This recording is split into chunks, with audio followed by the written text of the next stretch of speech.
Pozdravljeni v Športnem pogledu, tokrat nadaljavo in le zvočnim zapisom. Z menoj je na telefonski zvezi Peter Zalokar, naš poročevalec svetovnega prvenstva v rokometu v Katarju. Pozdravljen, Peter. Pozdravljen, Miha. Torej, 3 tekme so za nami slovenske reprezentance, žal tudi ne 3 zmage. Po uvodnih zmagah s Čilom in Belorusijo nepričakovan poraz s Katarjem. Kako si ti videl tole tekmo? Kje smo jo izgubili?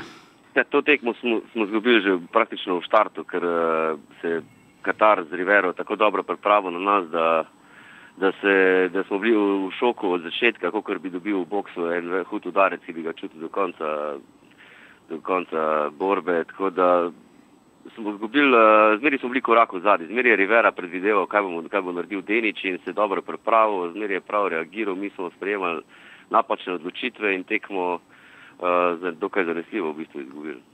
Zdi se mi, da prav nekih sprememb in odločitev med tekmo ni bilo. Obramba je ostala ista skozi vso tekmo, čeprav so nas Katarci dobro luknjali iz razdalje. Ves čas igramo to 6-0, tudi marsikateri strokovnjak se je sprašal, imamo mi sploh v rokavu pripravljeno kakšno bolj agresivno, globjo varianto. Pravijo, da jo imamo, ampak nismo je pokazali. Če igraš 6-0 obrambo proti ljudem, ki so visoki prek 2 metra in imajo strašen šut, je v bistvu to, kot bi storil samomor, tako da me je malo čudno, da se ni recimo, če že ne 4-2, vsaj je na 5-1 probu tega Kubanca Capoteja zaustaviti. To mi je malce čudno. Zdaj spet, da je 6-0 naša paradna obramba, najbolje igrana, ampak proti Katarju ni bila primerna. No, tudi v določenih trenutkih na igrišču niso bili najbolj vroči slovenski igralci, mar ne? Ja, niso bili, v bistvu so svetli izjemi, najprej v prvem polčasu Skube, ki je potem začuda obsedel na klopi, kljub temu, da ni bil poškodovan. V drugem polčasu Luka Žvižej in Jure Dolenec, vse ostalo je bilo zelo medlo, premalo orientirano na gol, se mi zdelo tudi premalo samozavestno, premalo željno zmage.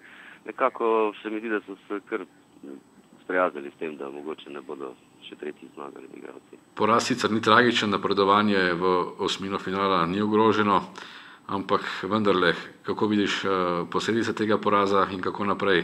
Pred nami sta tekmi z Brazilijo in Španijo še v prvem delu. Težko je reči o posledicah govoriti. Po eni varianti je mogoče, da je prišel prav zdaj, ko ni bil preveč boleč. Po drugi je vprašanje, če bo pustil kakšne posledice.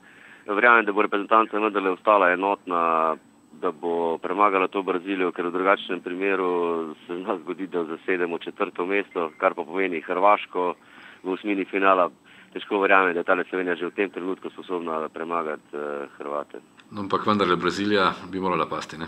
Brazilija bi morala pasti, sicer se je ogledal že na 2 tekmah, najprej proti Katarju, kjer je bila zares obupna, potem pa rasla, Španija izgubila samo za 2 gola te tekme, sicer nisem videl, sem pa gledal z Belorusijo, zmagali so isto kot Slovenci, 34-29, ampak še bolj prepričljivo bi rekel, so nižji, nimajo visokih igralcev, so pa tako skočni, agresivni, obrambo imajo globjo, 5-1, tako ekstremno globoko, kar bi moralo našim ustrezati. Sigurno Brazilci ne smejo iti v to obrambo, ker bojo potem v 1-1 naši zunanji igralci premočni.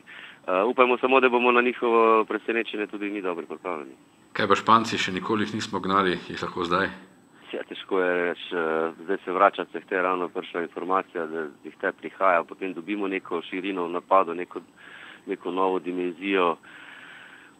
Fizično smo bistveno šibkejši. Res pa je, da vsaka reprezentanca, velika reprezentanca si ponovadi privošči kakšen slab dan na prvenstvu, tako je Danska, tako je začela z remijem z Argentino, zakaj pa ne bi imeli Španci mogoče malce slabši dan, pa da bi lahko jih tudi presenetili, ne. Torej, rekel si, vrača se Klemen Cehte, naš edini strelec z razdalje, z položaja levega zunanjega. Kaj to pomeni za naprej, za doseg te reprezentance na tem prvenstvu?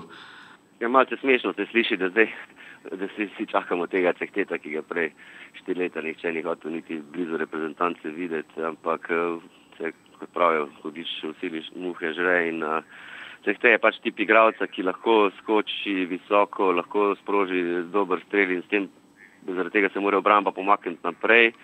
Ko pa to naredi, potem se tudi odpre več prostora za krožnega napadalca in imamo potem več opcij. Ko recimo obramba se spremeni zaradi Cehteta, lahko pride potem spet Skube noter in je spet tako, imamo neko, bolj raznovrstni smo v napadu, tako da mislim, da je to dobra stvar. Vprašanje pa je, kako se bo Cehte zdaj hitro lahko vklopil, potem, ko ga dolgo časa ni bilo. Ostajava pri oceni izpred prvenstva, četrtfinale, skrajni doseg te ekipe, ali lahko postori kaj več? Z vsakim dnem se mi zdi, da je to četrtfinale najprej bilo samo po sebi umevno, potem se je zdelo realno, zdaj postaja že počasi želja. Upam, da ne bo malo postala utopične sanje. Verjetno je, če tudi bi bili tretji, so vsi premagljivi skupine B, tudi Makedonci, in potem četrtfinale s takšno igro, kot je Slovenija kaže, tukaj bi pa težko verjel, da je zmožno iti prek četrtfinala, ampak pustimo se presenetiti. Peter, hvala za tole analizo. Upam, da se bova prihodnji teden slišala z boljšimi novicami. Ok, hvala Miha in lep pozdrav v domovino. Pozdravljeni.